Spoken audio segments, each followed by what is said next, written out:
Hello friends, it's Jen again, and we are going to really quick review how to make binding, okay? So we're just going to be sewing together 2.5-inch strips. That's kind of the standard size for binding. Sometimes people do 2 1/4, sometimes people go bigger. That's always fine, but standard is kind of 2.5. I'm doing with leftover Jelly Roll strips. Now, if I'm sewing together pieces that still have the selvage on, we don't include the selvage in our binding, because if you've ever taken a class from me, you'll know that I tell you that selvage is not fabric, okay?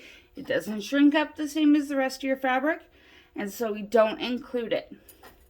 But I kind of like sewing my binding strips together when they have the selvage on them, because what we're going for is this right angle here. And so I just sew from this corner, top left, down to the bottom right. And I can eyeball that, especially with my diagonal seam tape here, and I don't have to draw any lines or make it difficult whatsoever. I just sew from one corner to the next.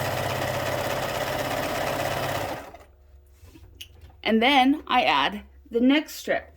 To do that, I turn this last one I used right side up, and then I grab my next one and lay that right side down, again making this nice clean angle here, these two sides matching up, and I want to sew from this corner to this corner.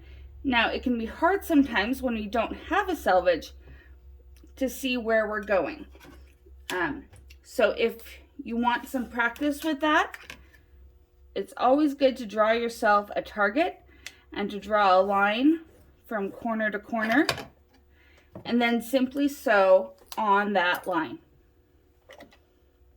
I like to chain piece my binding like this, where I don't necessarily take off what I already did. And then I just flip the next one over again. This one does have a selvage, so if you don't remember, you can cut that off, or you can just train yourself to remember that the selvage is not fabric and we don't use it.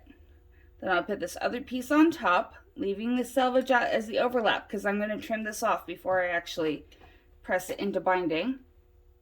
And then sew again, corner to corner. This is one reason I love my diagonal seam tape, because I just let this little cleavage area right here, this V, sit right on that red line, and let it feed right on up.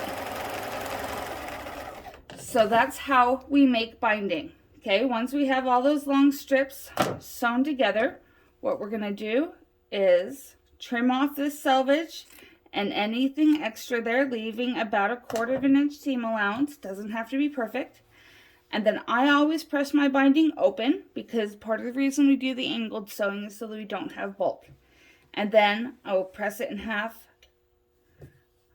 sideways. And I love a scrappy binding, so this is going to be a really fun project. For this one right here, see where we didn't have any selvage there, I just clip off that extra. And that's all there is to it. So good luck with your binding.